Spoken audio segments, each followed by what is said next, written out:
মন্ত্রী, প্রচন্ড শীত পড়েছে না?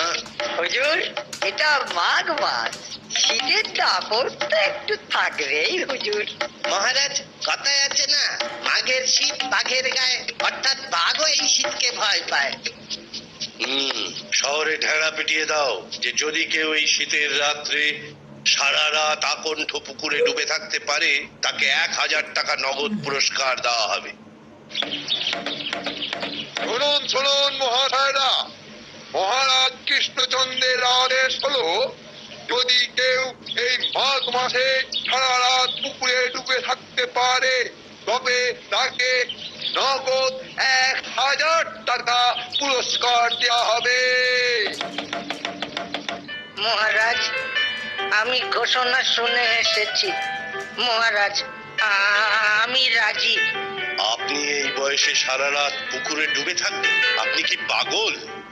না না না মহারাজ, আমি পাগল নই, পাগল নই। আমার একটি বিবাহযোগ্য কন্যা আছে। যদি পুরস্কারের টাকাটা পাই তাহলে তার বিয়ের ব্যবস্থা করতে পারি মহারাজ। ঠিক আছে, চেষ্টা করুন। এই সকলে সাক্ষী রইলেন, এই আমি আকণ্ঠ ডুবে থাকছি। প্রহরী ওর দিকে নজর রাখবে। টাকার দরকারে মানুষকে এমনই পাগল হতে হয়। ভগবান রক্ষা করুন, ভগবান। হুজুর, হুজুর, এবার এবার পুরস্কারের টাকাটা। আচ্ছা ব্রাহ্মণ, এই কনকনে শীতের রাত্রে আপনি কি করে গলা অবধি জলে ডুবেছিলেন? মহারাজ, মহারাজ, আকাশে নক্ষত্র টিপ টিপ করে কেমন জ্বলছে তাই দেখতে দেখতে রাত কেটে গেল। তাহলে তো তুমি পুরস্কারের টাকাটা পাবে না। সে কি মহারাজ, সে কি দোষটা কোথায়? ওই নক্ষত্রটির আলো দিয়েছে বলেই তো তুমি জলে ডুবে থাকতে পেরেছো। হে ভগবান, হে ভগবান, এ কি বিচার! হে ভগবান! নিয়ম অনুসারে ওই সময় আলো বা অগ্নির তাপ নেওয়া নিষেধ। তাই তুমি ঘোষিত পুরস্কার থেকে বঞ্চিত হলে।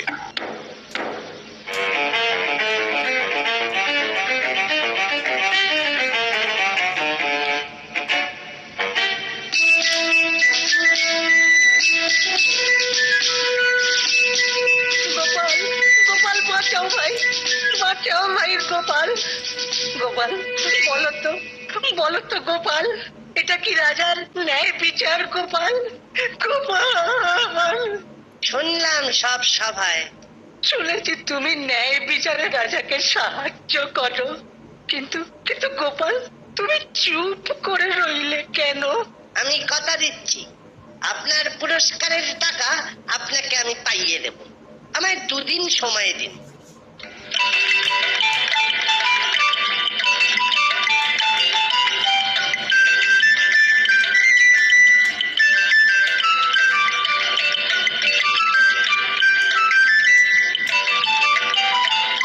মন্ত্রী, আজ গোপাল অনুপস্থিত কেন? পেয়াদা পাঠাও। আচার্য হুজুর, পেয়াদা গোপালের খোঁজ নিয়ে এসো। কি হুজুর, এক্ষুনি খবর আনছি।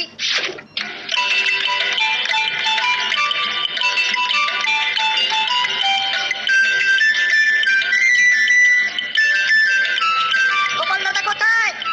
গোপাল দাদা!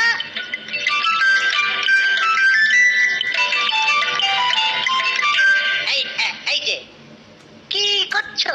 রাজা ডেকেছেন, এক্ষুনি চলো। তুমি রাজাকে গিয়ে বলো আমি খিচুড়ি রান্না করছি, রান্না শেষ হলেই তবে যাব। আরে, এইভাবে কি খিচুড়ি রান্না হয়? ও তুই বুঝবি না রে বাবা, যা করছি সবাই গিয়ে সব খুলে বল। কি এই অদ্ভুত কাণ্ড! আমি এক্ষুনি গিয়ে বলছি। যাই যাই, এক্ষুনি যাই।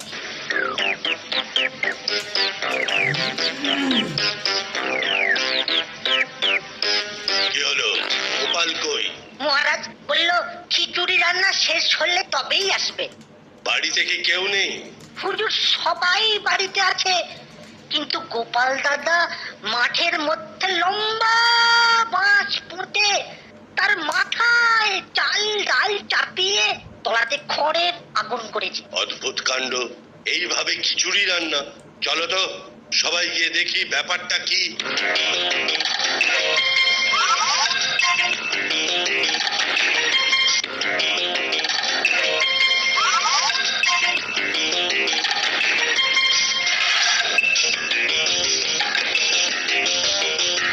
গোপাল, তুমি বাড়ি ছেড়ে মাঠে কেন? হুজুর কাজ করছি। কি কাজ করছো? আগে রান্না করছি।